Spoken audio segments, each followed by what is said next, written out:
2월 27일 자전차항 원복동 개봉 이후 일주일이 지나고 이범수 측에서 재미없다고 하신 캡틴 마블이 개봉했지만 애석하게도 1대1 대결은 성립하지 못했습니다.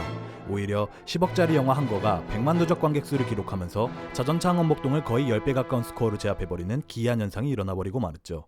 저희 채널에 어느 한 분이 이런 댓글을 달아주셨는데 도저히 부정할 수가 없더라고요. 그만큼 자전차항 원복동은 어마어마하게 망해버렸으니까요.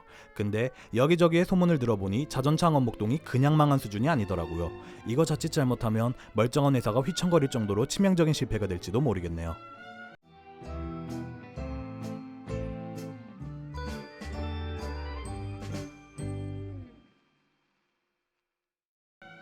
우선 본론에 앞서 자전차항 원복동의 정확한 성적부터 알아봅시다.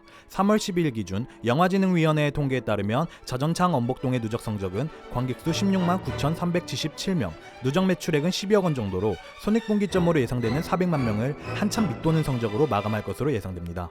익히 알려진 대로 제작비만 150억이니까 단순 계산으로만 따져보자면 무려 138억 원 상당의 손해를 본 셈이군요. 참고로 이 성적은 재작년 모두를 놀라게 한 우주명작 리얼뿐만 아니라 충무로를 초토화시켰던 성냥팔이 소녀의 재림보다도 안 좋은 수준이에요. 아마 앞으로도 절대 망작 1위 자리를 내주지 않을 통일교의 오인천을 제외하면 현재까지 나온 한국 영화 중에서 제일 큰 손해를 봤다고 해도 무방할 겁니다. 근데 이 어마어마한 손해를 한 회사에서 독박 썼다는 건 아시나요?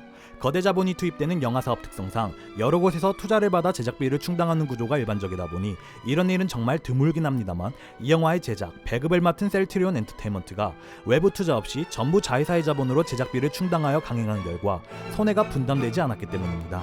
그러니까 영화를 처음 제작해보는 회사가 마찬가지로 처음 영화를 만들어보는 감독과 가수 출신 배우를 데리고 겁도 없이 150억을 깡으로 박은 덕에 이 사단이 났다는 거죠. 와, 이렇게 말하니까 진짜 노답이긴 하네. 그래도 다행히 셀트리온 엔터테인먼트, 나아가 모회사라고 할 수 있는 셀트리온 홀딩스에 미칠 영향은 미미할 거라고 합니다. 저도 자세히는 모르는 영역이지만 주식 관련 기사들을 찾아보니 셀트리온의 시가총액은 무려 26조 원 상당으로 유가증권 시장에서 4위라고 하네요. 게다가 비상장사라서 주주 손실과도 거리가 있고 워낙 덩치가 크다 보니 당장은 그렇게 큰 타격이 되진 않을 거라고 전망하더라고요. 하지만 그럼에도 불구하고 셀트리온 주주 입장에선 충분히 답답할 수도 있는 상황이라고도 합니다. 셀트리온의 주가가 2018년 상반기 고점을 찍고 급락하는 가운데 서정진 회장이 오랜 기간 동안 욕심내었다던 엔터테인먼트 산업에만 기웃거리는 것에 불만이 쌓이고 있다는 거죠. 더군다나 그 결과가 역대급 실패이니 얼마나 속이 타겠습니까? 저는 이 영화 보는 데 쓴 만원도 아까울 정도니 말다 했죠. 혹자는 150억을 깡으로 박는 이 말도 안 되는 행보를 셀트리온 메인 사업이 답보하고 있는 현 상황을 돌파할 수 있는 반등점으로 봤던 해석도 있더군요. 한마디로 한탕 해보려고 했다는 건데 아무리 그래도 베팅할 때는 좀 잘 골라야 되는 거 아닌가요? 응? 인천 상륙 작전에도 투자했다고? 아마 서정진 회장이 직접 언급하셨던 대로 정말 애국심 하나로 투자를 강행하신 모양이네요. 셀트리온 엔터테인먼트의 첫 영화는 이렇듯 시원하게 망해버렸습니다. 원래 이 정도면 바로 사업 철수 얘기가 나와도 놀랍지 않은 수준인데 확실히 서정진 회장의 욕심이 크시긴 하신가봐요.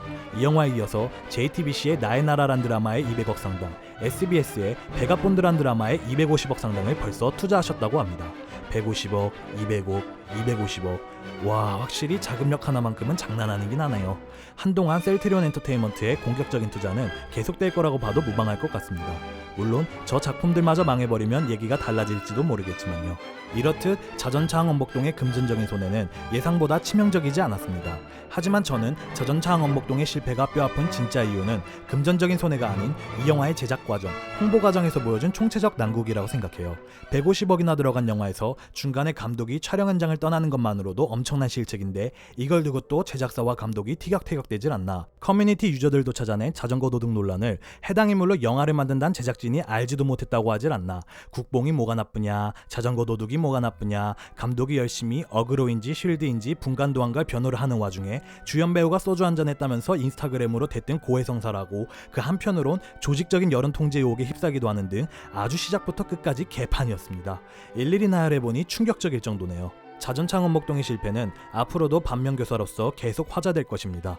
우리나라의 폭망 사례, 망작을 얘기할 때 빠지지 않고 그 이름이 오르내리겠죠. 과연 셀트리온 엔터테인먼트가 언제까지 공격적인 투자를 감행할 수 있을지는 모르겠지만 자전차항 원복동의 사례를 반성하지 않는 이상 지울 수 없는 낙인만 늘어날 것입니다.